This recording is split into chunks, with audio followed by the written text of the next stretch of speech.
Brandy. Oh, let me see if I can change do you need it to white? Through how? How's that be possible? All right, I'm going to let people in while you do this because this is wonderful. Did you change your Wi-Fi at all in the past year? Wi-Fi should be the same. No, It's different. Remember? It's different. Oh, you changed the password. It's true. He did. I forgot about that. Yeah, text him. Yeah. I don't know if I remember what it is offhand. I'll have to do that. But hi, everybody. I'm just going to, for right now, we have a large group today, so which is wonderful. Thank you all for joining us. But for the time being, in the name of keeping things organized, you guys are welcome to chime in anytime you'd like, but just keep yourself muted unless you have something you'd like to say, and then you can jump forward and chat with us. But otherwise, this is just going to be we're just kind of hanging right now because I sort of prepped this in the Patreon post about it, but this is probably going to be the last one of these that we do like this. Not forever. I see you, Lee. Not forever, but for a little while. Just because, I mean, we're getting like incredibly this time next week, Brandy is going to be coming to New York. He's going to be arriving in New York. We have not seen Brandon in over a year, other than with you like this. It's no exaggeration. This is it. Yeah, it's crazy to think about. And you can also tell that we're getting back to work because Brendan is in his gear dungeon. When Brendan logged into this before you guys were here, I said, like, I have seen too many horror movies and I am genuinely scared. It just looks very alarming. Yeah. What's going on down there? I don't mean to alarm anybody, but hold on. No, it's... Brandy, I'm going to text you the Wi-Fi, see if you can get in and change the light. Oh, Brandy seems to think he can change the lighting in Brendan's studio through his phone, despite having not been there in a year, and I'm really looking forward to seeing if he can pull this off. Yeah, I was like very excited about that light bulb and like immediately went down and set it up and then didn't return for a year. And then yeah, Brandy is very much the Brandy's a gear. Well, you're like me. I feel like you're a gadget guy. Gadget, yes. Gadget. I was going to say a gear guy, but that's actually not the right way to describe it. Gadgets. Love a good gadget. Yeah. Well, yes, definitely different configurations of Wi-Fi bulbs with like voice automation. I don't have that in my house yet. Oh, sorry, Brendan's got something to say. Go ahead. All right, so two things. First of all, if my Wi-Fi sucks and is haltering, let me know, because I'm not on the wire this time. I'm usually on the wire, so if it's all screwed up, if it's slow, tell me. And second of all, I'm sorry if I'm making noise, but that's because I'm tearing apart the old rig and rebuilding it for the new system that we have for the road, which is what's going on. That's what's going on. If we, I think I would say that if we're totally honest, we've been taking like throughout this crazy year plus, we've been spending time working up a new version of our live rig, in addition to finishing recordings, all this stuff that you already know about. But we've been working on improving our live rig. And I would say that these tour dates that have popped up for us recently are just a little bit earlier than I think we might have thought that they were going to be. So now we have a bit of a mad dash to get things up and running again, to get the live rig back in order. Brendan and I have completely new setups.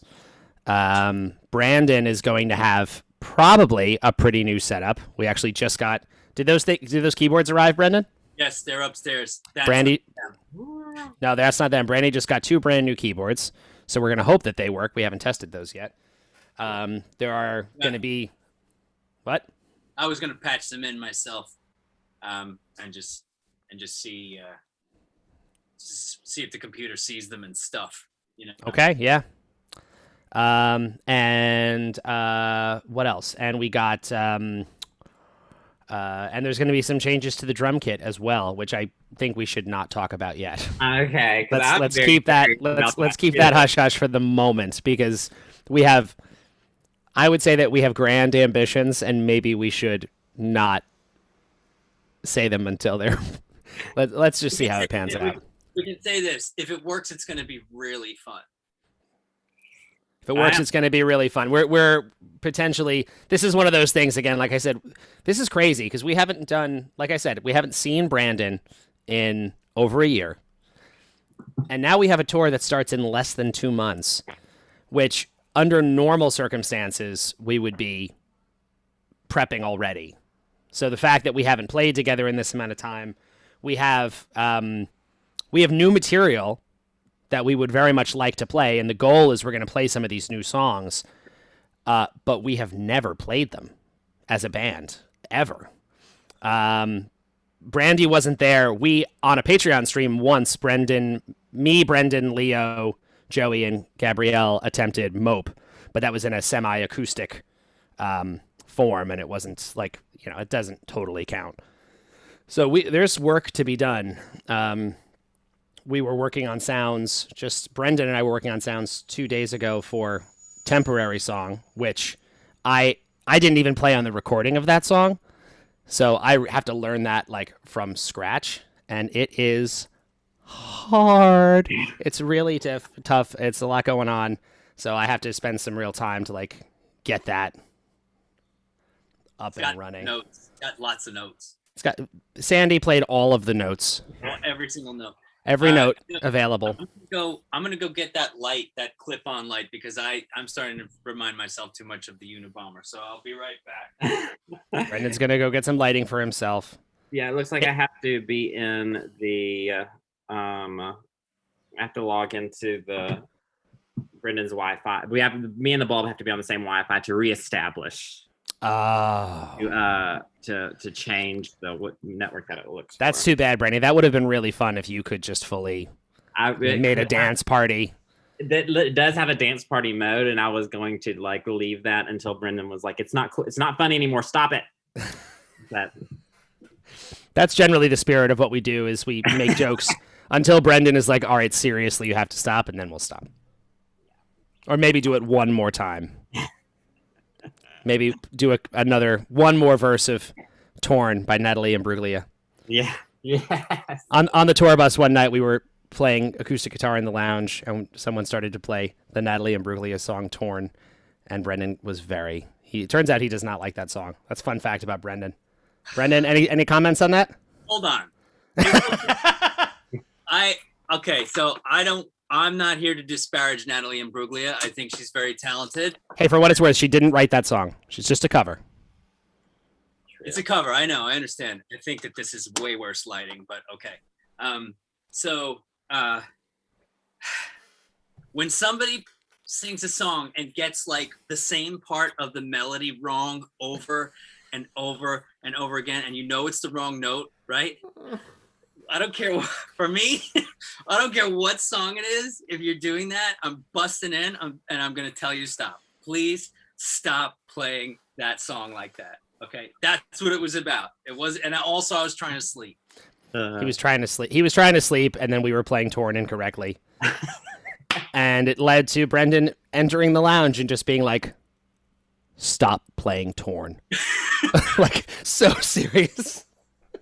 We were like, oh, okay, sorry. I was mad. I was temporarily for real angry. We did not realize that he could hear us from his bed. That's not cool. That's bad tour etiquette. It's bad tour etiquette. That was me. I'll own up. That was me, Brian, our sound guy on that tour, and Damien, MC Front a Lot. The three of us doing a cover of Torn. Probably the best version of Torn. It's always Damien. Right? Damien loves to bust out the guitar and sing songs. He's a big fan, which is ironic because he's a professional rapper. He doesn't really need to do that. He really picked the wrong path. Also, fun side note for anyone familiar with. Is Hump 'Em and Dump 'Em the live version? Is that on the Spotify release or is that just Patreon? The live version of Hump 'Em Dump 'Em is the for like the bonus edition that's on Patreon. Okay. Okay, gotcha. Well, I was rehearsing it. Matthew very kindly made a mix of it without the keys so that I could rehearse with the band remotely. And I forgot that it was that version where we script. I guess I did too, yeah.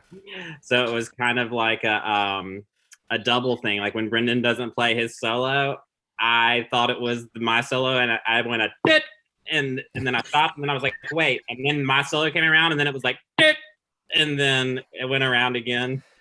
For those of you who don't know what we're talking about, if you we posted that live album last year that was called M. That's on streaming services and it's out there. But then we also posted an expanded edition of that called More.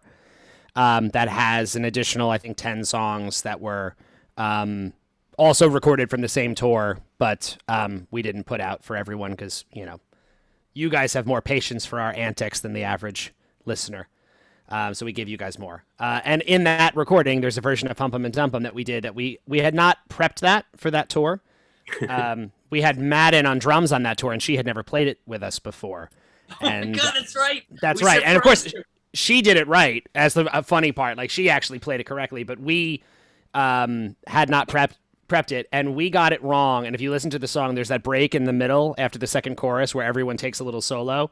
And it is as close as you'll probably hear in something we release to an absolute crash and burn. We almost ate shit on stage. Like, it was absolute chaos for, you know, it was probably 5 seconds, but in that moment it feels like a really long time where it's just a pandemonium. Nobody knew what was happening.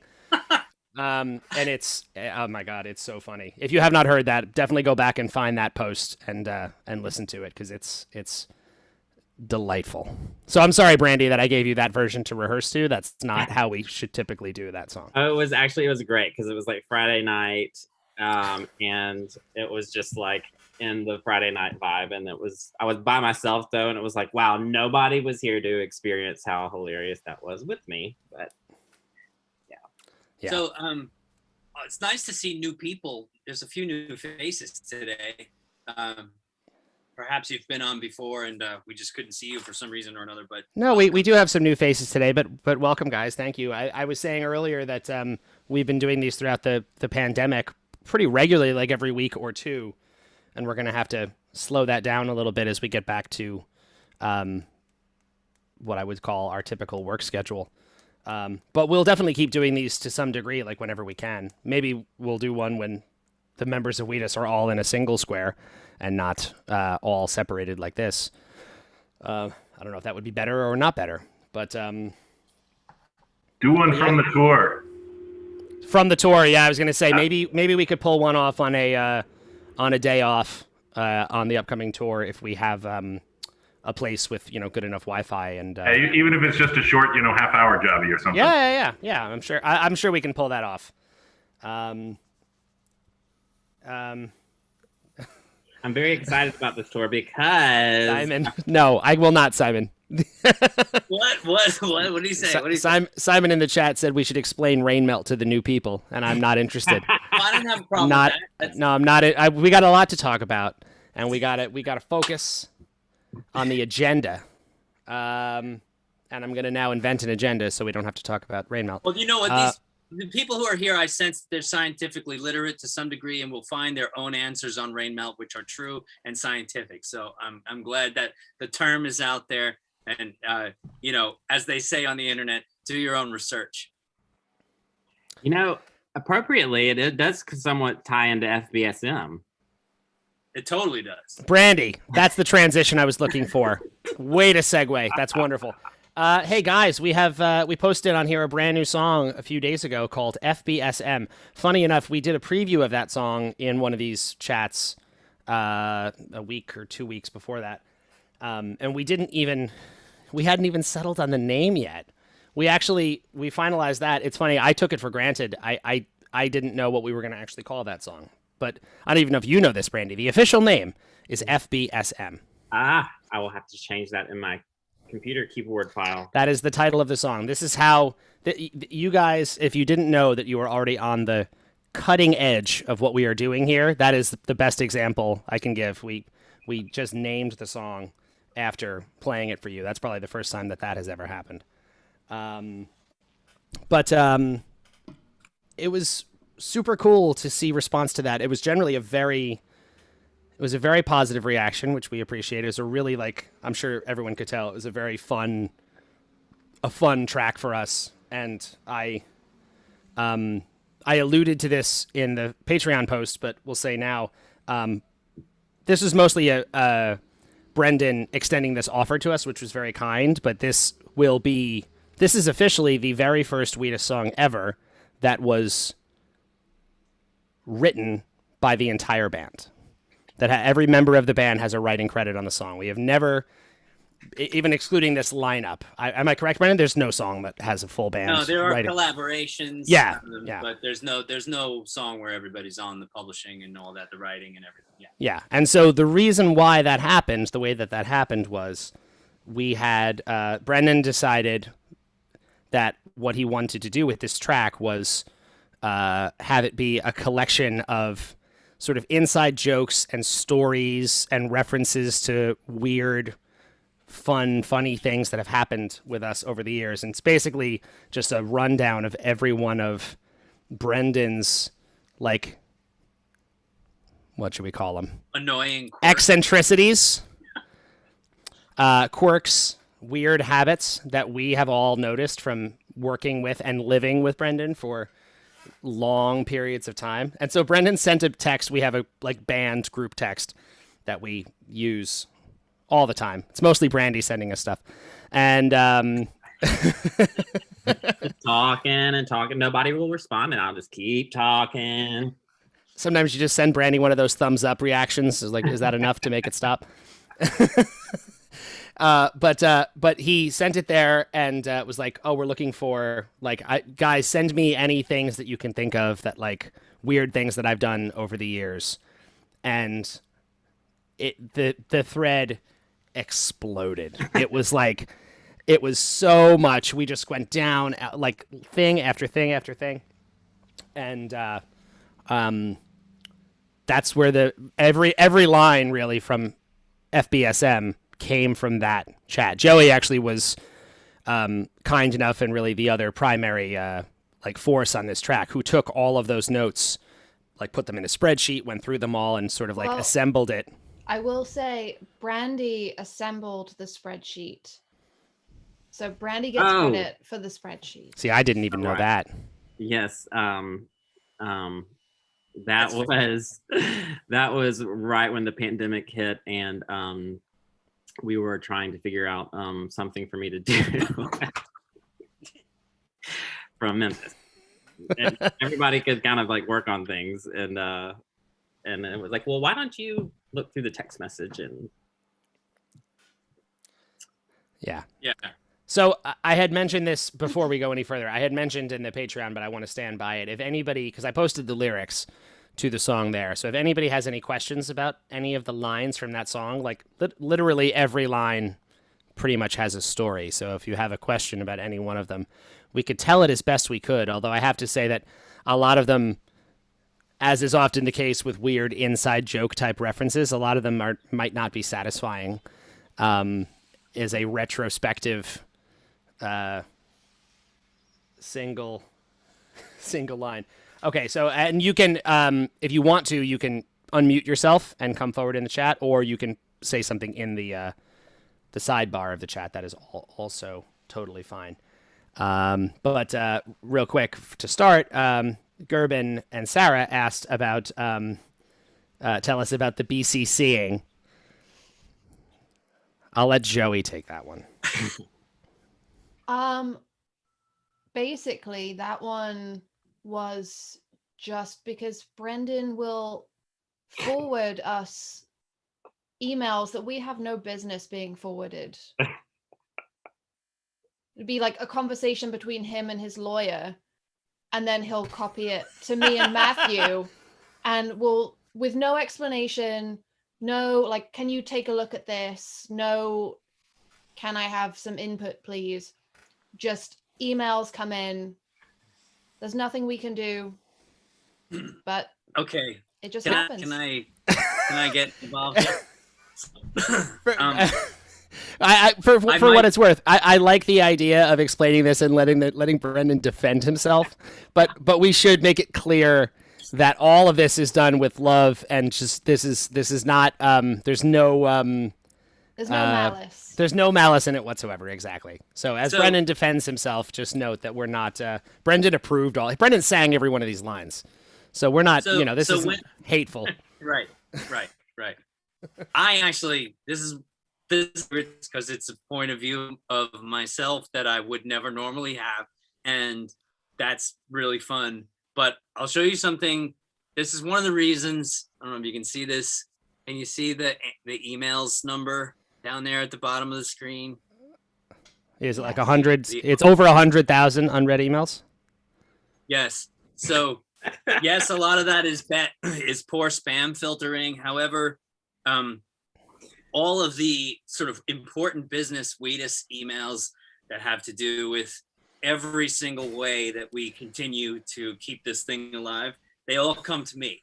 And in the best of times, I'm a fucking terrible emailer. I will forget that there's an email. I'll read it, draft a response, get distracted, walk away from the computer, and it'll be 3 months, and I'll go, "Fuck! I thought I sent that." Like it's like It does that, happen like, all the time. So when the really really heavy important stuff comes in, my like default move is just to BCC Joey and Matthew or Matthew, just so that somebody else can say, "Hey, did you take care of that shit?"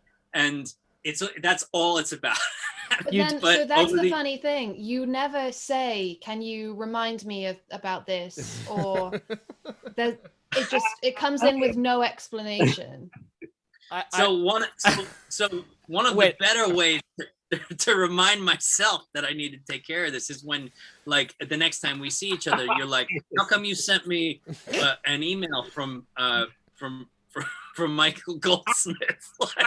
Why did you do that?" So that's why. Like, and then I'll go, "Oh shit, that's right." So and right then and there we have an opportunity to finish it. And it's also because 9 times out of 10, I need to ask your opinion on it. Like if it's a license for like, that could be in a commercial or some kind of thing. Like I just like ask everybody what they think of it before we say yes. So it's like, it's like that. It's like help, I need help. Two things before we move on. One is because it was also like sort of visible on your screen. Can we also see how many unread text messages you have? Oh fuck! I knew this would be. And this is also funny because Go ahead. What's the number? 649. Wow. That's way more stressful to me. Wow. That's just like time to throw the phone away and move. Yeah. No, please don't misconstrue. So don't get any ideas in your head about me being like a popular person anybody wants to talk No, to. that's the thing. Nobody wants to talk to Brendan. That's just like 649. 600 of those are I'm on in some horrible chain of people that don't matter. This This is fun. so that was that. And then the other thing is I would just like to point out that I was in the Bronx. I can't even remember what it was, but it was some email and you read it to me. You're like, "Is this important?" And I was like, "No." And you were like, "Okay." And then you still forwarded it to me. So it is more complicated. Sorry, That's okay.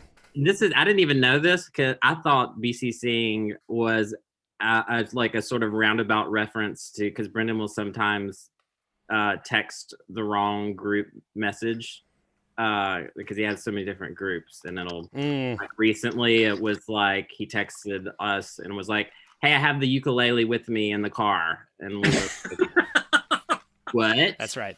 And then he just didn't respond and clarify, and it was like, okay, I guess that was for somebody else.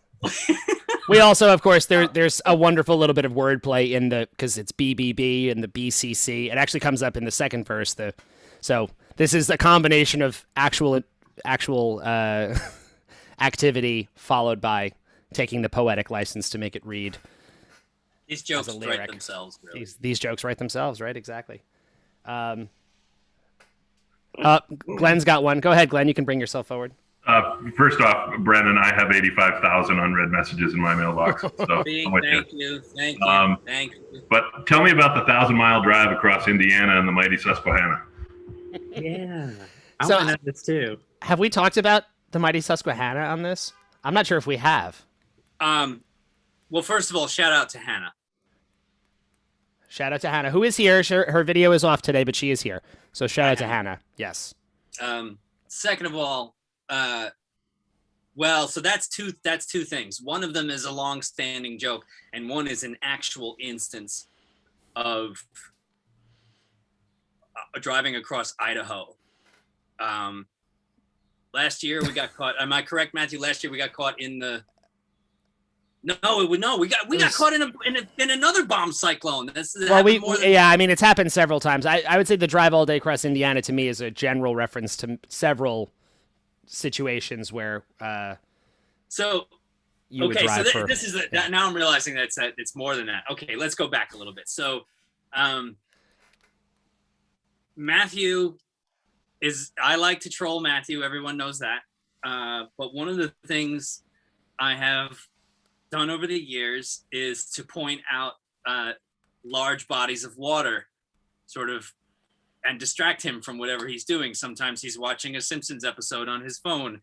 Sometimes he's emailing somebody. He's even been asleep at times. I apologize for those times that I woke you up. And I've distracted him from whatever he's doing so that I could point out while we're driving across America some significant large body of water. And I irritate him by getting it wrong on purpose and saying that that's the mighty Susquehanna and that it is swollen from the rain melt. So this does tie into the rain melt. So yes. So basically, for people who are not from America, there's a river called the Susquehanna River that is long and runs through large portions of like the central part of America, East Coast-ish, goes through like Pennsylvania, and it's gorgeous. Brendan got into this habit. This started from a real thing where it was like any time we would drive across a river, Brendan would just be like, there it is, the mighty Susquehanna. And I'd be like, Brendan, we just passed a sign that said it was the Hudson or what, like some other, like, and he was like, no, I can tell this is the Susquehanna. You can tell because of how swollen it is. And then it just turned into it just like any single time, like we're like going over a body of water. It would just be like, hey, Matthew, look, the mighty Susquehanna. We can be anywhere in the world at this point, and that's the running line. So, right now, the Susquehanna does not run through Indiana, but the epic drive. That's why the joke works. Yeah, the epic drive didn't either, right? The epic drive was across Idaho in 2018. Every single time we've crossed the Rocky Mountains, we've got snowed in, right? Literally, it happens in the same fucking spot every time at the Three Sisters Pass in the Rocky Mountains. And I predict it every goddamn time, and it happens every goddamn time. And it's like, it's clockwork. It always happens. And we always miss one show. On tour with Mike Doty, we missed three shows, or was it 4? On the last run we did with Mike, we missed 3. We got caught in the bomb. Oh, no, 4. We missed 4. Right, because we also missed Toronto. It was a separate problem, but we missed Toronto separate earlier. Snowstorm, right? But then the one that we got, the Rocky Mountains one in Wyoming by the Three Sisters Pass, always seems to be something that screws us up. And this time I thought we were going to get away with it because we were coming into the Rockies from the West Coast side up in Portland. So I think we drove out of Portland or Seattle that night. I can't remember which city. We drove up into the Rocky Mountains. I said, get gas before you hit the mountains. Nobody did. So, and then I woke up. You hear that, everybody? Do you hear that? You hear that tone? Right. Do you guys hear that tone? But it was my turn to sleep, not drive. I had the morning, like you wake up at like 3:00 in the morning and start driving until like 10 a.m. or whatever, right? So I wake up from my drive, nobody got the gas, and we're in a fucking blizzard in the mountains. Like driving really slow in the van with the trailer, still going up the Continental Divide. We haven't reached the top yet. I have a question. When are you saying this happened? You This weren't there. happened- You weren't there, Joey. He just said 2018. I know the trip that Brendan is referencing is 2017 17, when we were sorry. out with Okay. Mike. But it was just me, Brendan, and Sturbans. It was the Right. acoustic-ish tour that we did. Okay.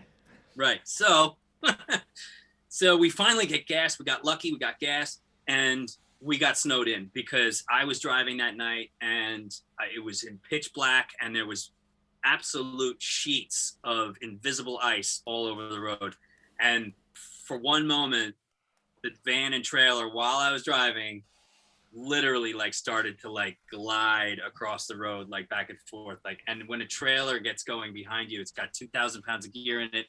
That's how vans and bands wind up in the ditch. So we chilled out, drove really slow, got to a spot where we could get like the very last hotel room, and we got snowed in. And we did we miss a gig, or did we almost miss a gig? We did not miss a gig. Right, and we did not miss a gig because I drove 1,000 miles by myself because I was afraid to put anybody else in the driver's seat to hit that ice that I experienced the night before, because I kind of like, I knew what it felt like. You can't see it, you got to feel it. You barely know you're on it until it's too late. And I was like, nope, nobody's doing this drive but me. So I did 1,000 miles from the top of where you leave Portland to where you get to the plains of Idaho, or the high plains of Idaho. We were driving from Portland, Oregon to Boise, Idaho. That was the trip. But this is funny, Brendan, because that's a true story that really happened. But when I think of that line, I just think of a more generic, because it wasn't just that trip. I mean, that's a move. In my experience, when we go on tour in the van, Brendan will often do a thing where we will stop in the morning for breakfast. Brendan will order an impossible amount of food, eat all of it, and then be like, I got this. And he will just drive, and we'll be like, are you sure we could take turns? He was like, no, I'm good. Because he ate like 20 chicken wings and pumpkin ravioli and a chocolate shake. I'm sure I've said this before on here too, but my favorite thing ever was we were at a Cracker Barrel somewhere in the middle of America, and the waitress came to take the orders, and Brendan ordered first and ordered so much food that the waitress assumed he had ordered for all of us and walked away. And we had to call her back and be like, no, that was just what he wants.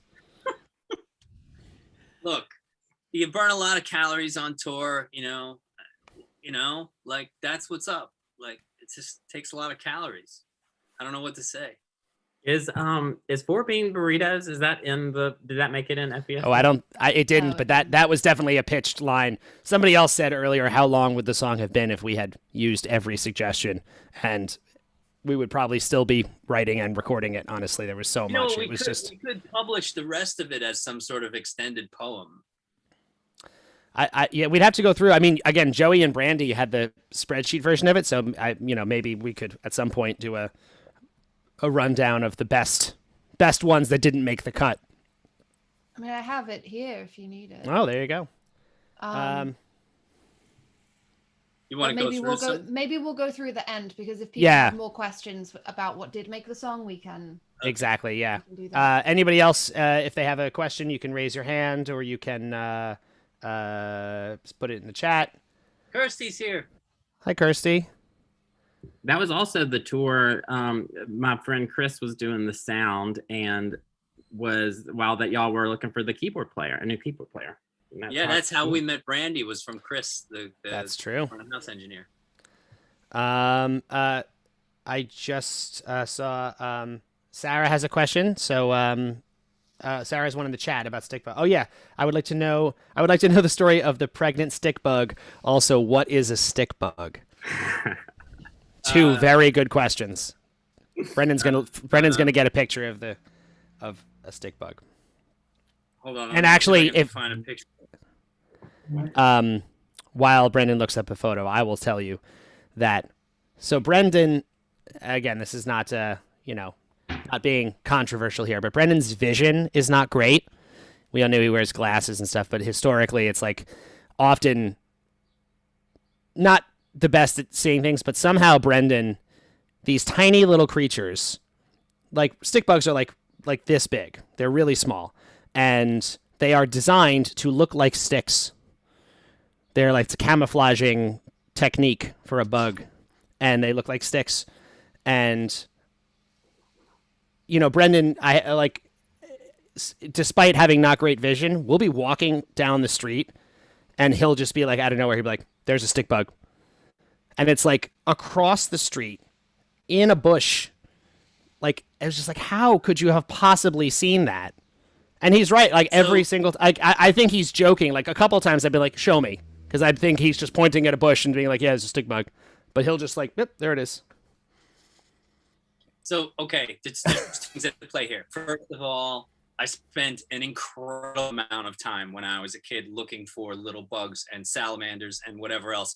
And in the early spring, like late March, early April, I knew that they were going to emerge, and I was so anxious for that moment that I would wake up at 6 a.m. and go outside when I was like 8 years old and just stare at the woods and wait to see something, any kind of creature, right? So I just did this for forever. I got really good at spotting, in particular, the mantids, because they're my favorite sort of class of bugs, but also, turtles and amphibians of any kind, blah, blah, blah, right? So very exciting, Matthew. This is the 17-year cycle of the cicada, so we're going to get a pretty serious cicada birth sometime late July, early August. Anyway, so the other thing is what my eye condition is referred to as a rotated nystagmus, which is to say that one of my eyeballs is rotated in the socket a few degrees, right? And they didn't catch it when I was a kid, so I adapted to it. It's too late to fix it now with surgery because my brain is fixed in that position. So what that means is that I use one of my eyes as a dominant focal eye and the other as a peripheral eye. And I don't necessarily enjoy stereo vision all the time like other people do. I have glimpses of it, but it's not something that I can rely on and focus on and use. So and this is kind of a difficult fact to navigate sometimes, on my right side, I can see a lot of peripheral area, tons, like overdeveloped periphery on my right side. On my left side is an underdeveloped periphery, but a very stronger focal, right? Center vision. So that stick bug in particular that Matthew is referring to was one of a population that lives on my mother's, the front of my mother's house is this ivy. And they've lived there since I was a kid, that little population of stick bugs, and they keep coming back every summer. And I can see them by their color against the dark ivy really easily. Like, I don't know why. I still can. I can spot them. That one I spotted that day was from about 75 paces away, across the street. And there were doubts that I was telling the truth, that I could see that bug. And so I went over across the street. I waited until the traffic stopped, and I crossed the street, and I picked it up, and I brought it back over. Now, I just sent a picture of one of me with one of those stick bugs on my face to Matthew. That was taken at my mother's house. Oh, it says failed to send. Hang on. You blew it. Working on it.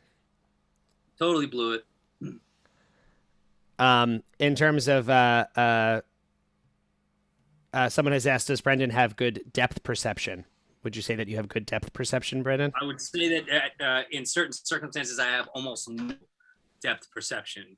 And in some circumstances, I have incredible depth perception. It's really shoddy, it's really strange. I can't rely on my eyes 100%. And boy, when I get tired, do they shut down. Like, I think they work, people who have rotated nystagmus cannot scan their eyes smoothly back and forth. Mine and everybody else who has it, we shudder like this, like back and forth. So I think you guys can see that stick bug on Brendan's face. That's one of my favorite bugs ever. I love them. They're all over my mom's house, depending on the time of the year. Sometimes the birds eat them a lot, which is upsetting, but they got to eat too, I guess. But, anyway. So that's what the stick bug is. Oh, and yes, I think that the one that I have on my face in that picture is about to lay eggs. There you go.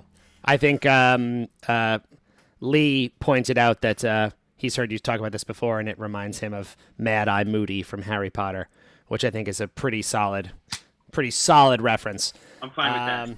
And I'll also say another example of this from my experiences. There was a time I can sort of reenact this for you guys. So imagine this.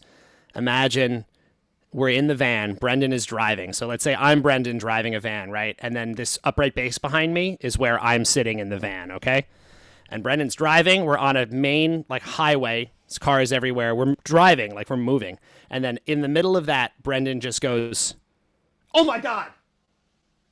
and spins around like that. And I thought that I was about to be like crushed by an 18-wheeler, like a tractor. Like it had that tone of, "Oh my God."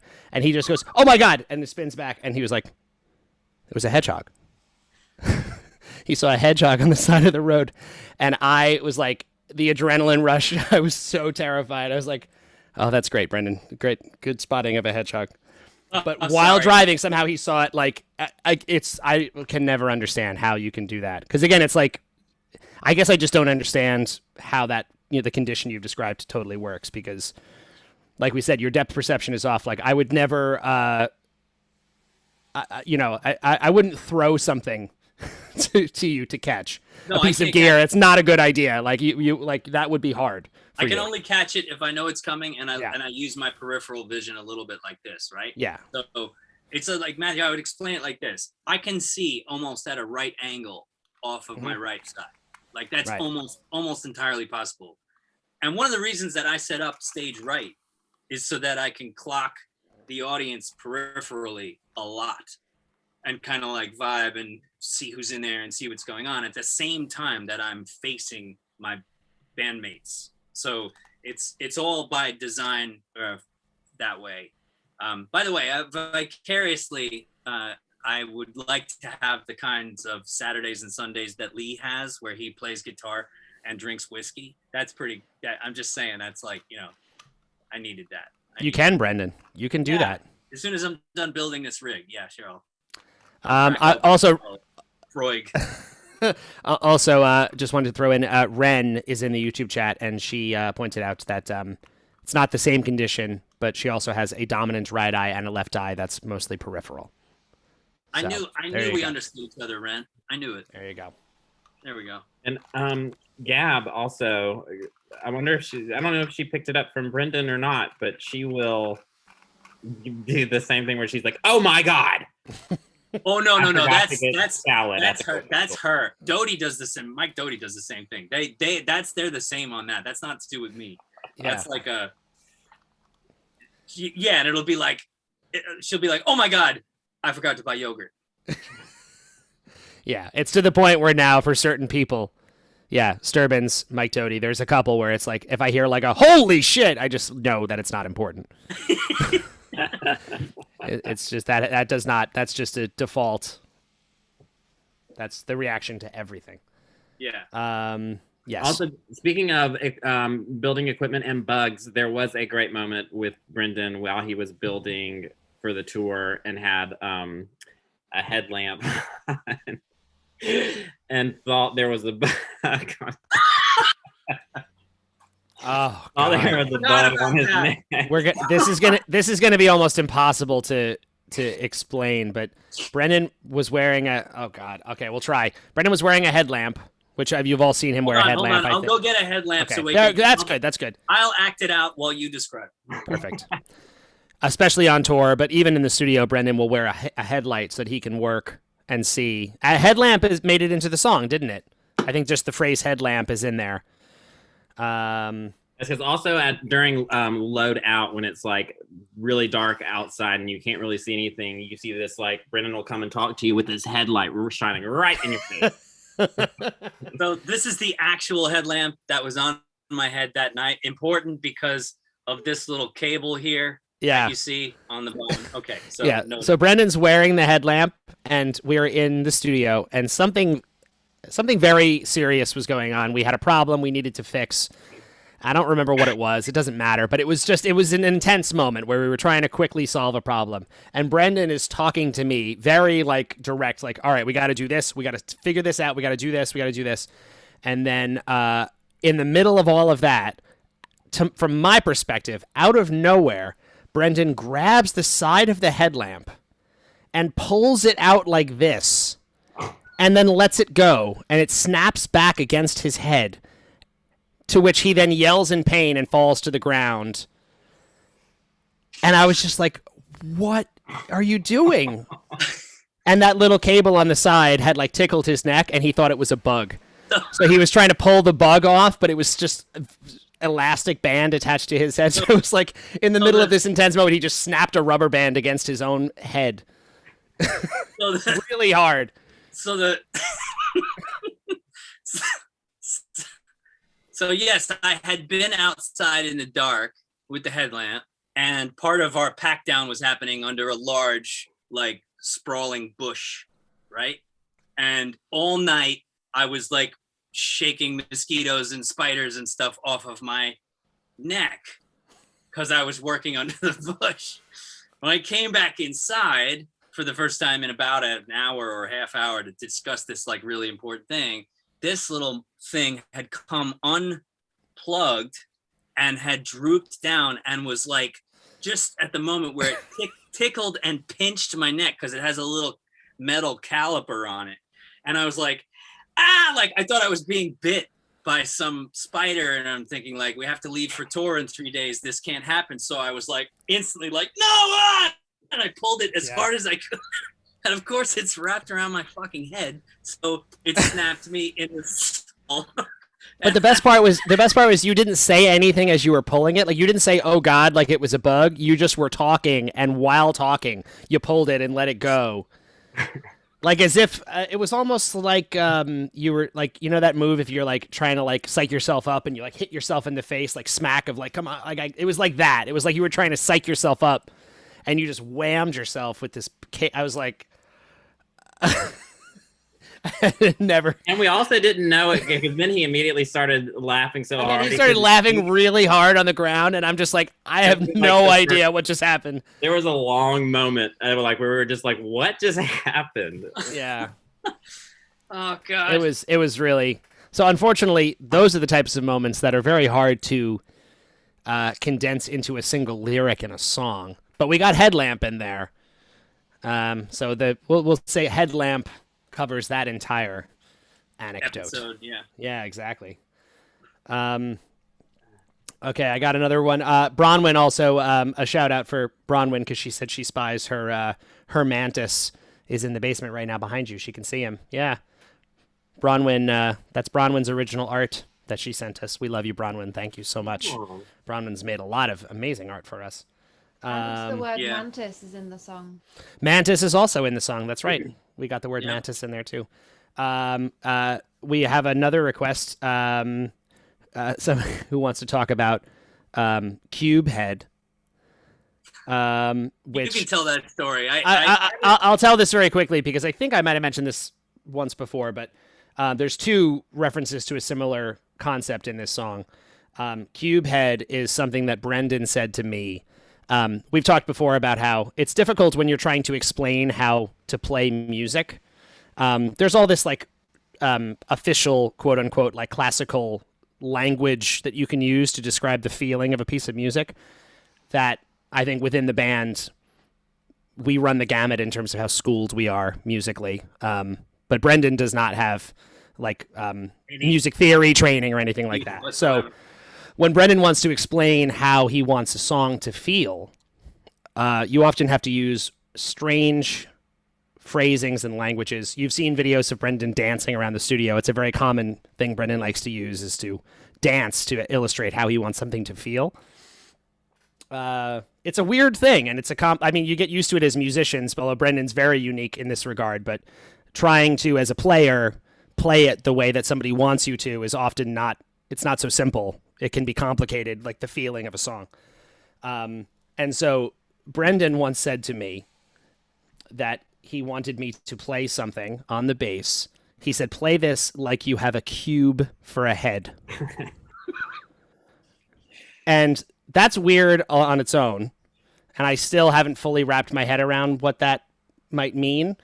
But the weirdest thing about it is that he was describing to me I should do that while playing Truffles. And at the time, I had been playing Truffles for Brendan for, let's say, 12 years. So I was like, I've been playing Truffles for 12 years, and now today you tell me to play it like I have a cube for a head. and I was Yeah. just like, how do I even like? So what- it's what is that? I'm like, I feel like that would be, who's the guy from Rick and Morty who's the gear guy? What's his name? The guy's like, Yeah, the guy who always talks about the Gear Wars. Yeah. Oh, his name is Gearhead. Yeah, thank Gearhead. you. Okay, Gearhead, like he has no neck. People really enjoyed that you just said like, what's the name of the guy with like gears for a head? Oh, Gearhead. That's right. Yeah. So it's like a blockhead, right? So Truffles is like a dumb song, right? It's dumb, about dumb people saying dumb things. So I designed the verse to feel like it's like a dumb version of reggae. It's like do, do, do, do, like it's just like it's sort of graceless. And that was the idea. I was like, play this like you have a cube for a head. Like you can't do these kinds of moves. You can't really dance. You just have to like, like a monster, like Frankenstein. That's kind of what I'm getting at. The thing that actually worked for me, I don't know how many people are going to be familiar, but when he said it, the thing that I thought of was the band Devo, and how Devo have that very herky-jerky, like if you ever seen a music video of Devo, yeah, they move like robots a little bit, and that was the thing. They don't have cubes for heads. They wear those weird like dome head helmet things, but Transistor helmets. Yeah, but that was the thing that made me think of it worked. It actually did serve the purpose. And then the other reference, which Glenn just reminded us of, is there's the line, play it like a cupcake falling from a window, which is something that Brendan said to Madden. I can't even remember what song it was, but I do.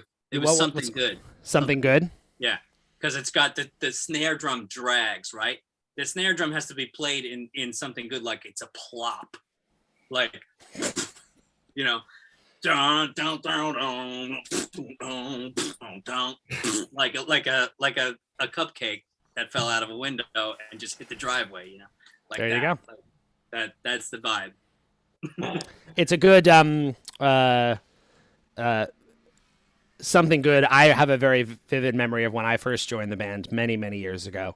Brendan told me that I needed to play something good, like I was Godzilla destroying a city. That was my reference for something good. Like I'm stomping on like with great purpose. So it's creative language, but it really does work. I mean, I think a part of why the band works and why this dynamic works with us is that being able to understand each other in this situation is so important, and it's hard. I mean, sometimes it's like knowing these references and being able to work together like that is a big part of being able to play together, Yeah.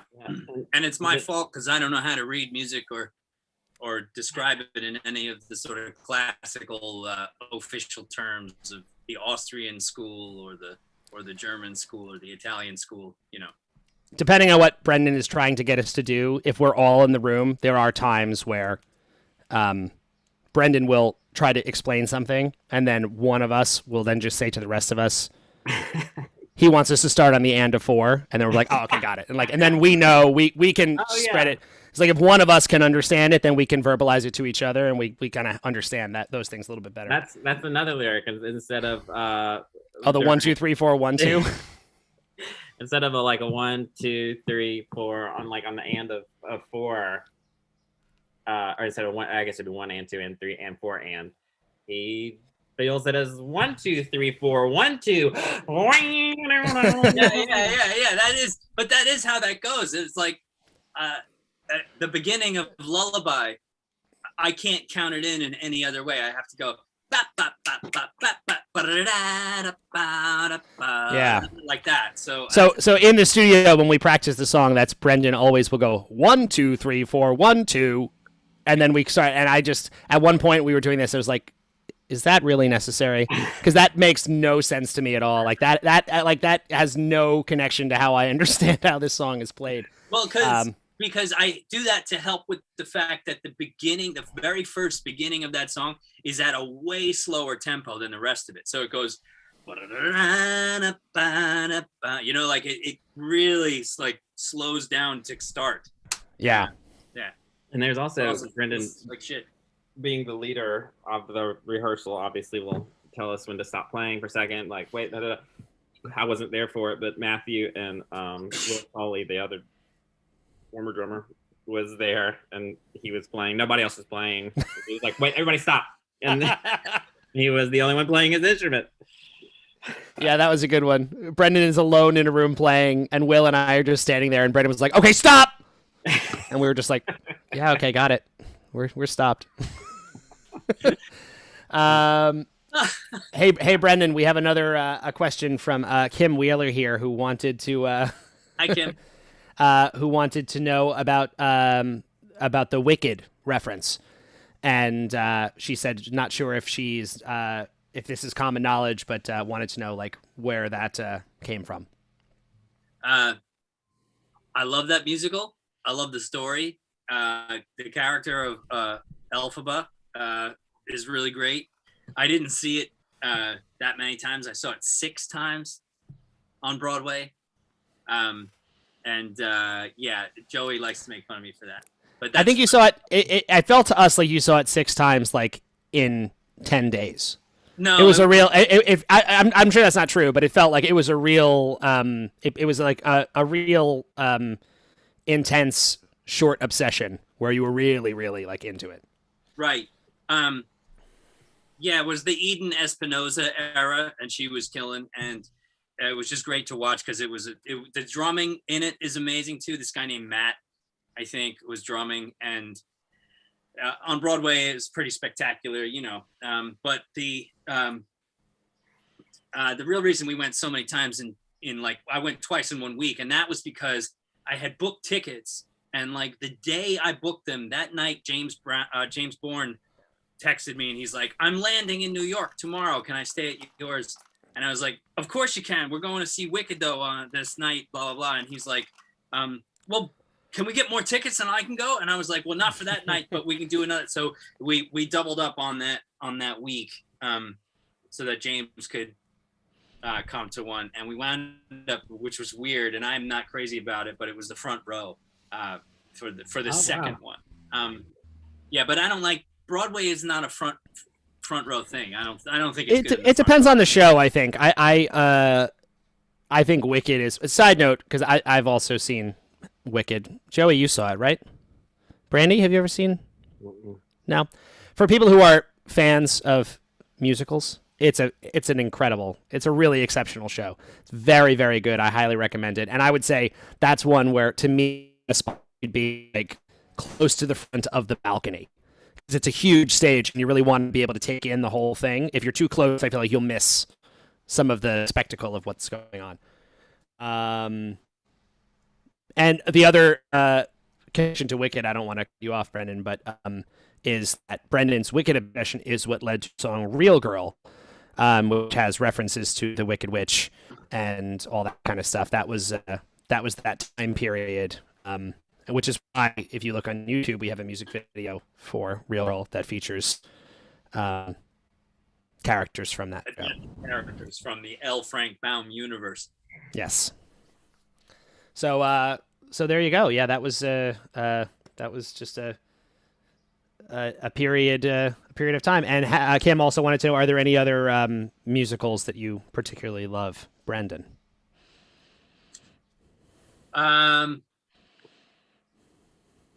I saw The Producers and liked it. The first thing I ever saw on Broadway was Cats, the original Cats at the Winter Garden Theater in the 1980s, and it just blew my mind.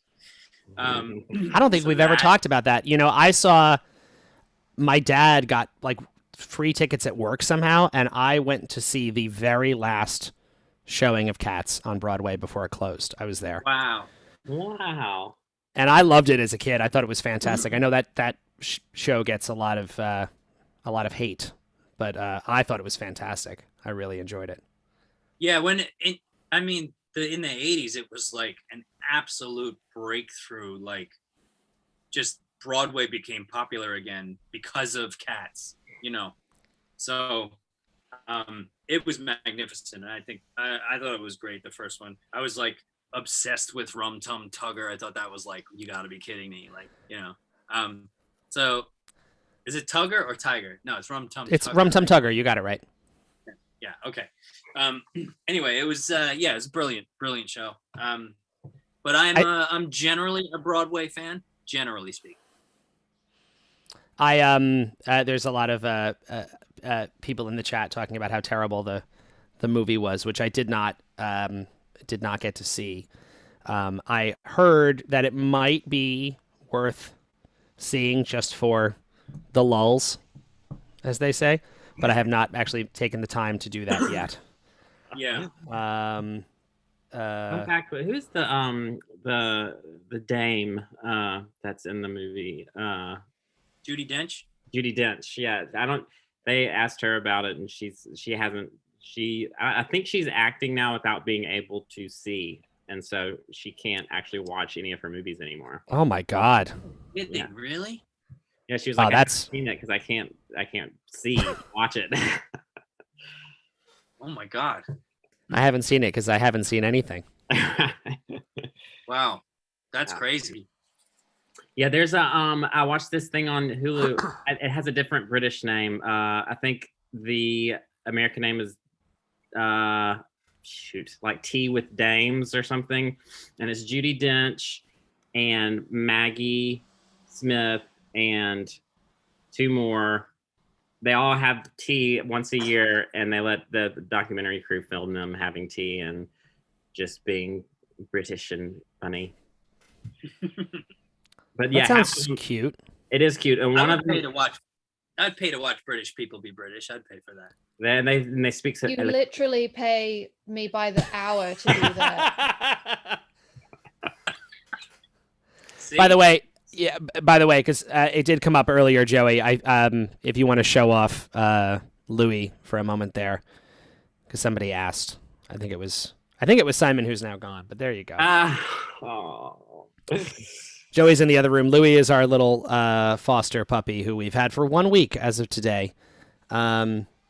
He is blind, and he is, as best we can tell, also deaf. But he's doing okay. He's having an okay time. As you can see, he's clearly hanging in there. It's been really nice, actually, right? Yeah.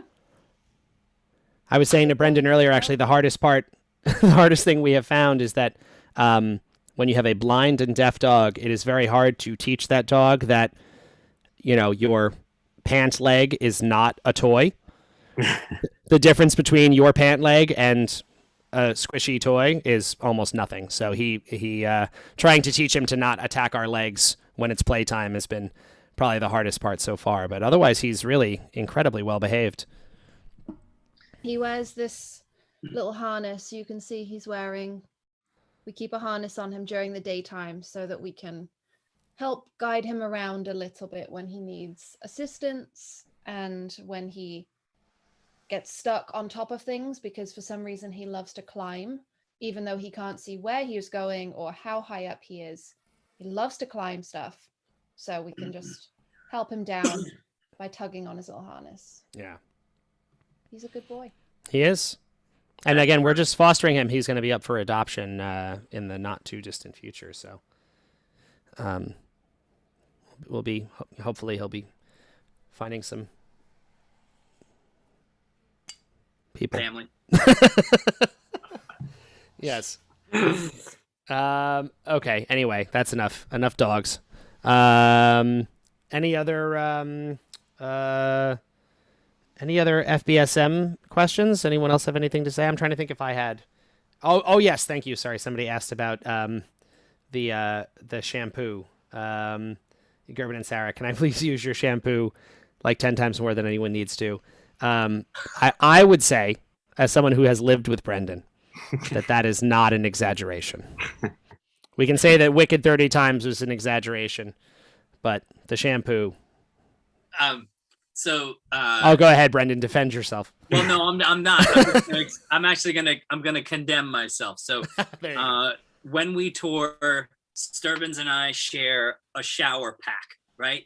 Like, because shower packs are a pain in the ass thing to carry around with you. So we share one because you often have limited time for a shower. We often wind up in the bathroom together, and boom, boom, we're quick and do it as fast as we can and get out of there because the shower is like a nightmare, or the bus is leaving, or some other reason that you can't stick around. So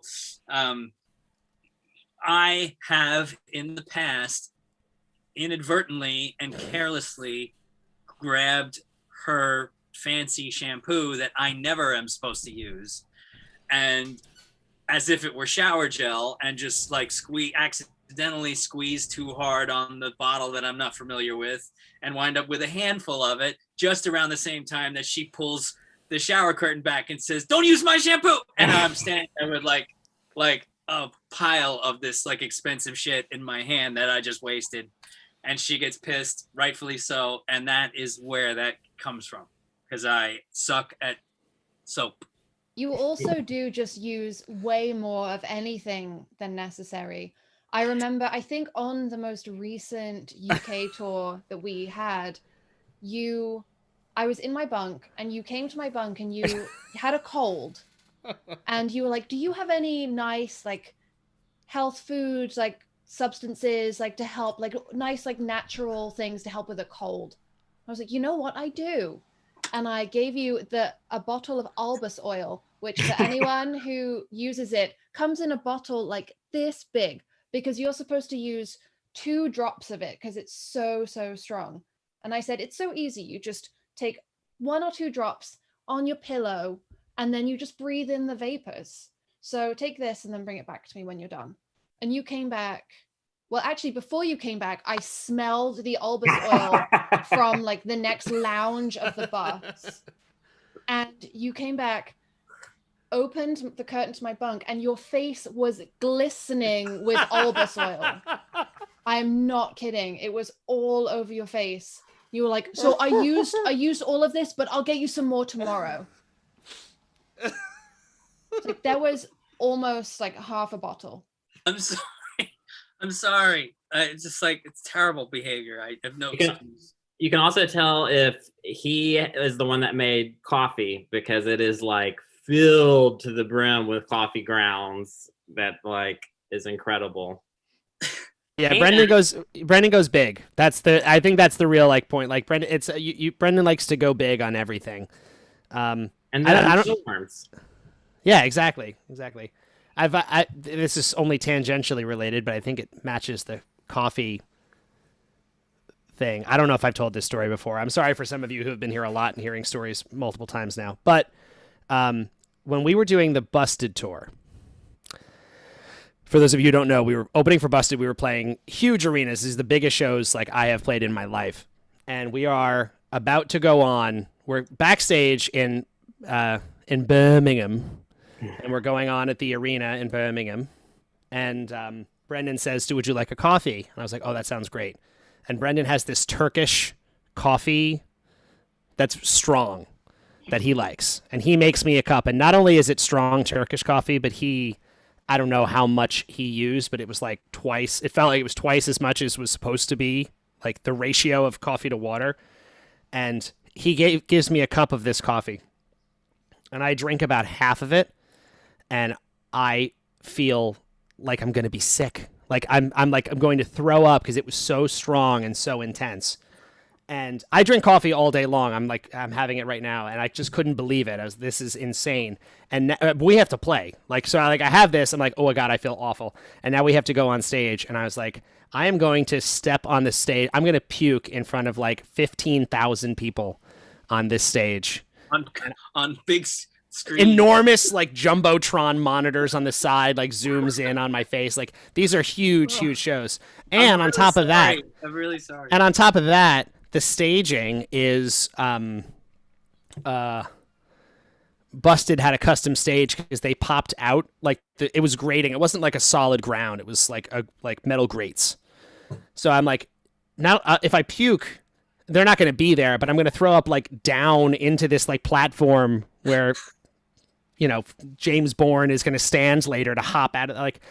So I actually walked on stage holding a towel, and I put the towel in front of me, and I was like, I might have to vomit on a towel during this set. I really, really thought, I was like, I have never had to do this before. It's an arena show. If this was a headlining show, I would be like, guys, can we hold the set for like 5 minutes and I can like compose myself? But there's no doing that in this setting. Like, you are going on.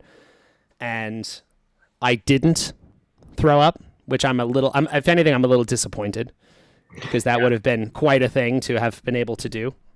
Turkish coffee. Turkish coffee is not for everybody. Mike got No, well, no. Hang on. I've had Turkish coffee and it's fine. This was not what was happening. It wasn't Turkish coffee. It was your Turkish coffee. It was all of the Turkish coffee in a single small cup for me. It was if you served me a spoonful of coffee grounds. But I knew that it was strong, and I should have warned you. You know, like it also had a spice in it, maybe cardamom. I'm not sure. It might have been, yeah. It's like a. Is anybody familiar with what traditional Turkish coffee is spiced with? It definitely has a spice in it.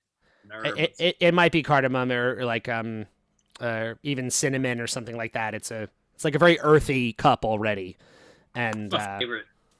My favorite. Oh my god, it was intense. It was so intense. By the way, I really would consider this, Glenn, making an NFT of you kind of walking around green screening on a graveyard with like weird sunlight hitting your face at times. It's sorry, I had to go out and check my beehive, and I had to do it. You know, well, of course, it's the only good. We're gonna get rain shortly, and I had to do it before the rain. So yeah. I'm sorry, I have to chime in really quick because Brandon just said, your dad eats Vicks Vapor Rub? What? Really? There's I guess it's a Southern thing. Lots of people down here, when they're sick, they'll just take a big fingerful and just eat it. That's not how that works. Oh my god. I've never heard of that. They don't get sick from that? Guess It's not. like pure eucalyptus oil or something. Oh, I am stunned to hear this. That is. I mean, they'll put it on their crazy. chest too, but like just a dot, like a. Is anybody else here from the South? I just Googled it, and just for what it's worth, I Googled, can you eat Vicks Vapor Rub? And the first result, never eat Vicks Vapor Rub. So just let your dad know. We also, there's this stuff called mentholatum, and it is like crack for your lips. I don't know how to explain it, but like it puts your lips on fire in the best way, especially in the wintertime. And just recently we noticed that it says like, do not put on, like, it's like not for use on your lips. Guys, what are you doing? What's going on down there? The fuck is Hi, going down You here. can't We love that. you're just eating everything. You can't do that. We love some minty freshness down here in this heat. Wow. You know, that's, you know, it's right. I sometimes I think some of this stuff is bullshit. The other day I saw it was clearly a clickbait article, but like, people are getting high eating rancid meat. Like, what? Shut up. Like, I'm not clicking on that. Get out of here. Get out of town. Did anybody else see that ridiculous? No, I did not. I see will that. admit, in high school, when we were like studying the Middle Ages, there was a little, like, one sentence about molded rye bread that would make people trip or have LSD, hallucinations. And Yeah. there was something in me that was like, maybe I should get a bag of rye bread and just leave it in my room for a little while. I have pretty vivid memories of, I don't even remember who, but some bullshit artist kid when I was younger. Oh yeah, if you get a bunch of rye bread and you crumble it up and you put some milk on it and then you put it in the you got to bake it for an hour and then you put it underneath your garage and then like in a month it'll be LSD. I was like, yeah, okay. Go ahead. Fucking eat that shit. Yeah, that's like, I mean, this is that's all good fun kid stuff. But Brandy's dad is eating Vapor Rub, and we have to stop Yeah, this. nobody. Guys, this No. is like important. We have this on the record because this is like a semi-public forum. We do not recommend that you Yeah, eat no. Vicks Vapor Rub. Don't Don't make your own acid. Do not eat your own. Yeah, this is Paper rub. we do not officially endorse these activities. Tell them to drink a damn mint julep, will you? Right. Yeah, Yeah. really. Exactly. Yeah. That'll do Ooh, that. that sounds That'll like do the same. Good Stick idea. to the for sweet tea. today. Mm. Yes. Oh gosh. Oh, Uh, that was really funny. Oh my god. If they just can't settle for breath mints, can they? Just have to go straight in and get a big handful. I was gonna say, yeah, just get the mints. There are like you can have those like menthol, throat lozenges and stuff. Like So That's what you can want. That just reminded me, Lanky, of a story, right? That happened. I was on a plane flight back. Oh my God! This was after September 11th. Okay, so I carry lavender oil and eucalyptus oil and tea tree oil for cuts and to put in your shoes when you haven't had clean socks for a few days, and whatever else like tour smells like essential oils, right? So I was on the plane coming back after getting delayed in England for like a week and a half because of September 11th. I was on the plane on the way back, and I forgot that I had a sealed glass bottle of eucalyptus oil in my bag. And this was before they started checking bags. It was right the week after September 11th, and it exploded. And the whole entire plane stank of eucalyptus. And I was like, I was such an idiot because I was like, yeah, it really does. I don't know what is that? I told fucking clueless that it was in my bag. And when I realized, I stood up and I like walked briskly, just realizing now this was still something you could totally do, toward the cockpit and found the steward. And I was like, it's my bottle of eucalyptus oil that popped in my bag. Here it is. I'm really sorry. I forgot I had it in there. And he was like, don't even worry about it. It was over, but the whole plane was reeking. Oh my god. The real question is, why were you on a plane a week after September 11th? Right. So I'll tell you that story. So I was in August of the year 2001. We recorded "Wannabe Gangster" with Bruce Dickinson at Abbey Road, and then I flew back home for 2 days. This was ridiculous. And then we went. I think we went to South Africa for a show, and then we went back to England. So I went alone back to England so I could mix "Wannabe Gangster" with Dave Bascom, the mixing engineer at the Sony Studios. And the mixing was booked in for September 9th and September 10th. And we finished on the night of the 10th.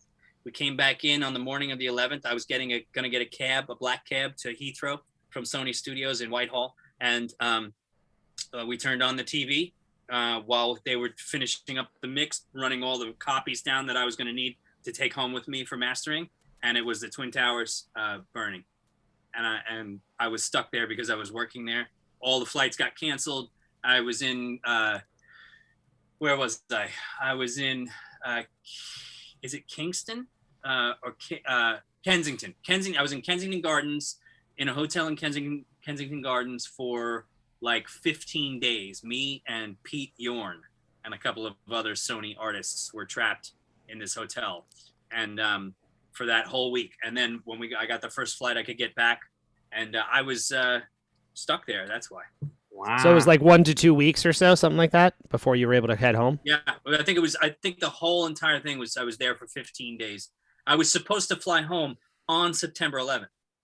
I still have a ticket somewhere that says September 11th. I remember that they had stopped basically, like flights were just totally grounded for at least a couple days, Oh, yeah. I think, while they were figuring it out. Yeah. Instantly grounded. And of course you had to fly into New York, which was even more complicated. Right. Yeah. And it was all, at that point, all of the sort of scuttlebutt was like passenger aircraft are going to be delayed the most because there's all sorts of military aircraft that have to come back to the States and all. Right. It was this huge, like, we were waiting for a long time. Which 15 days isn't so bad for a world event like that. I was going to say, yeah. It felt longer because I wanted to go back to New York so badly. Yeah. Was that in that when didn't you write London Sun around that time? Like when you were grounded, or am I imagining that?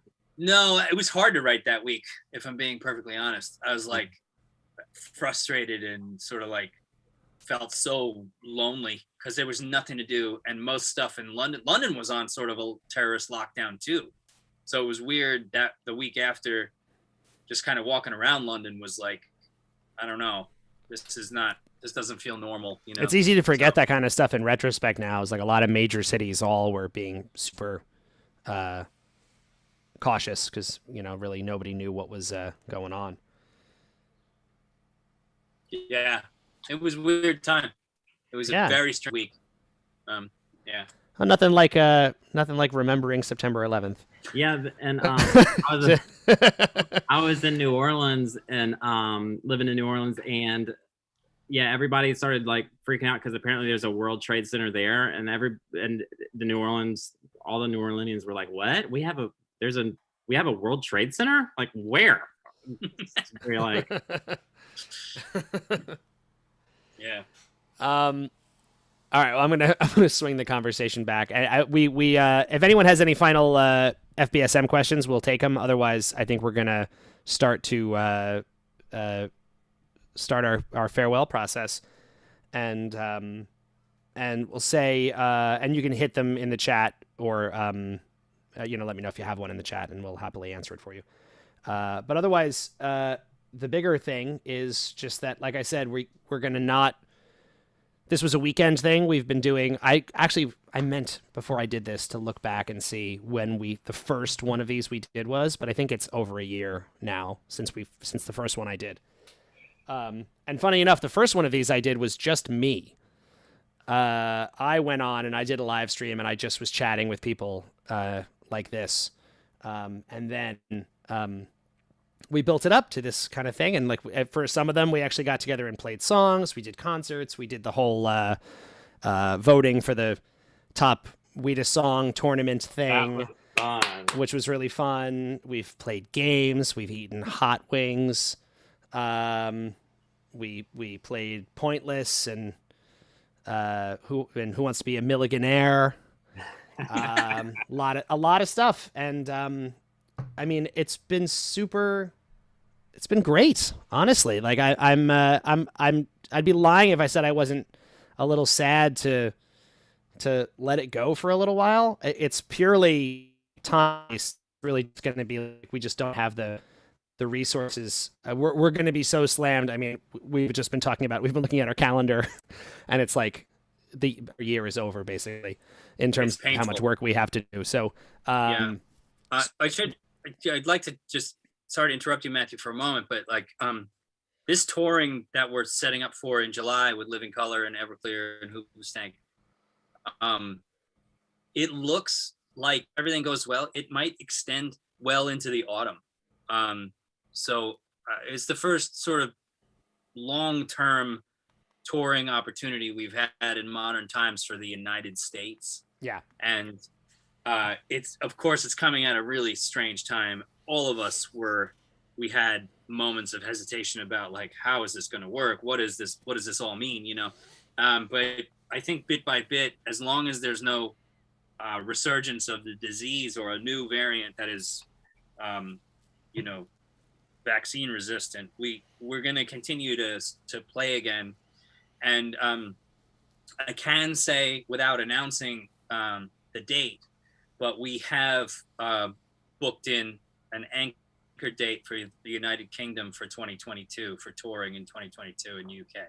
So that is in process right now. Yeah. And bit by bit, I think we'll probably be able to get to something where we're out and touring again. I don't think there's ever going to be a normal. I've told Matthew before, like, hey, a mask is a great way for me to not get a cold on tour. I'm sure a lot of you have seen us live where I'm suffering from a cold and it's like, running a marathon on a broken leg kind of. But the world is different now. We've learned a lot and we're going to proceed with caution and safety as the first concern for everybody in every way. But it looks like we're going to be back on the road for almost all of the rest of 2021. And then back out again in 2022 overseas. So fingers crossed, it's happening. Yeah. And for people in America, There's also a again, we can't talk about this yet. It's too soon, but it is looking like there are going to be Everclear. The shows with Everclear, Living Color, and Hoobastank are going to be here, and in between those two legs of that tour, we're going to go out with another band, who you have probably heard of, and we can't announce it just yet, but we're close to announcing it. And all of this, as Brendan said, is contingent on things continuing to be positive, continuing to move in a good direction in terms of health and safety and all that kind of stuff. We got a lot of messages on social media about the UK when we announced the US dates. And, obviously, the UK has been our home away from home for forever. And we will go back. Like Brendan said, we have an anchor date right now that as long as things don't take a real backslide, we will be back next year. Booking stuff over there is so much more complicated just because as the restrictions change, it's just very hard to book the flights and the work visas and everything we need with any confidence, at least right now. So, but things are looking up, and hopefully we're back overseas next year. We also had a in 2020 we were supposed to go to Australia, and that got canceled. Hopefully we'll be able to do that again as well. We would love to be able to reschedule that. It's actually, unfortunately, the second time we had a tour to Australia that was all set and then at the last minute kind of fell through. So we are definitely due for that. Yeah, I mean, we're being, I think we're, as Brendan said, this was like a big talking point for us when these shows got announced of like, how do we feel about this? Are we cool? Are we comfortable? Are we being reckless going out when we're going out? And as of now, we feel really good about the decision we've made, and we're going to go and we're going to play. And if things take a turn, we won't. It's basically that simple. But I think we're feeling pretty optimistic about the whole thing. Yeah. Right? Also, while you're here, Carly, I'd just like to say thank you. You went and did real permanent skin art on our behalf, and That's right. There's no appropriate way for me to thank you for that unless I get your face tattooed on my back. So, but I would like to say very much thank you for that. That was really beautiful, and we appreciate it, and we'll remember you forever for that reason and for others. But thank you. Yeah. But yeah, that's it. I mean, this is like a little bit the end of an era, but hopefully the start of some more stuff. And I liked Glenn's idea. I think that when we're on this tour, without a doubt, there's going to be at least one day where we have a day off and we're in a place with internet and we can try to put one of these on. It might be a little bit more last minute than what we're used to here, but I think we can do it. So yeah, we'll try to keep engaging with you guys here as best we possibly can. But in the next few weeks, expect to see a transition back towards content. I mean, we've been giving you guys new songs, but we're going to post like live recordings again and rehearsals. When we start rehearsing again, I don't know if it's going to be good, but I thought to myself, I would love to give you guys a recording of like just the first things we play back in a room together again after. I mentioned this on a previous chat. We have not performed. The last time we were in a room playing music together was December of 2019, which is really crazy to think about. It's almost a year and a half, basically, is unheard of for us as a band. We just don't work that way. So it'll be really, really nice to get back in the room with Brandy and the vocals and just like put the in-ears in and pick up an instrument and play.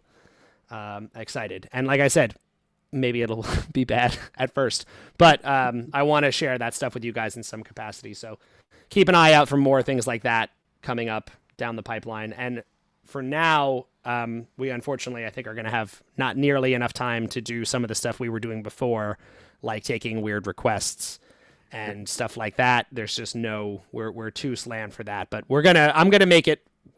Content is coming is what I'm trying to say. It won't be this in the same way, but it will be we'll keep engaging with you guys and keep talking and all that. So, Yeah. And that's Yeah. it. I think that's it, right? I'm having like weird like I feel like I've turned into like an old man, and I'll like run out and like snip the hedge as soon as like a little bit grows, and I'm having to like undo that. It's like, who's gonna cut the hedge? Who's gonna dust? Who's gonna mop? And Yeah. but it's gonna be fine. Yeah. But yeah, I mean, it's going to be fine. And like I said before, this has been so fun for us and a real like lifeline. It's been great getting to interact with you guys and talk about the music and listen to songs and give you guys the test mixes and all that kind of stuff. And thank you for sticking with us. Thank you for sticking with us through a year where we couldn't necessarily make musical content for you like we usually do. We all had to sort of change how we work, and it was super, super fun. Lee just said a live rehearsal stream. I would love to try to do that. There's a lot of moving pieces. I have to, as long as we can do it in a way where we're not actually losing precious rehearsal time, we can definitely make that happen. So it's definitely on the to-do list. So yes. Yeah. I mean, I think what we have like 30 or even 60 days less time than we typically do to prepare for a tour. So and we haven't played for a really long time. So we are cramming things in a way we've never done. So yeah, but I think we'll get you something. We'll definitely get you something. Wait. Oh, no, you're right. I was going to say we did have to cram in an entire prep for an entire UK tour in basically 4 weeks when I first joined, but that was really only me. Or kind of. Yes, sorry we did that to you, Brandy. Sorry. That was just you, yeah. But yeah, so more music coming up for sure, and more shows, and hopefully we are going to be able to play in every place where you guys are in the next year or so. That's the goal. So, and that's it for now, right? I think we're good. Yeah. Thank you guys very much. Once again, can only say thank you. And again, it's not goodbye forever. We will let you know when we're able to do one again. Thank you to people who have been with us the entire time. Thank you to you guys who have just joined us today. We're Lanky and Snackif. I don't know I'm assuming that those are your actual legal names. So thank you for joining. And I'm sorry that your first time joining us is the last one of these for a little while. I saw the guys said here they're all archived, so you can go back and rewatch some of these. Some of them will feature us playing, but there will be more. It's just not going to be exactly like this. Is all I'm saying. And side note, they are in Australia, and it is 4:30 in the morning. Ugh. So either you're up too early or too late. Either way, you've made a huge mistake. So good luck with whatever consequences you now are going to have to deal with from doing this. Well, I went back to check, and it was March 22nd was your first one. March 22nd, 2020. March 22nd was the first one of these that we did. So yeah, thank you. So like almost 14 months of these, which is amazing. My God, if I knew in March 22nd of 2020 how long it was going to go. That's crazy. It's been a huge lifesaver, lifeline for at least me, and I'm sure a bunch of other people. This was well, yeah. I feel the same way. I think we all have supported each other through this, and I'm very proud of that. So I'm glad we had this avenue to talk to each other. So thank you guys, and yeah, we're gonna see you guys IRL again soon. IRL, and we can't wait. IRL ASAP, TBD. IDS. FBSM. And that's all. All right. Thank you guys again. And we'll see you on the other side, so to speak. Thanks, everybody. Bye, Garvin. Bye, Sarah. Goodbye, everybody. Bye, Kirsty. Bye, Carly. Bye, Lee. Bye. Bye. Bye.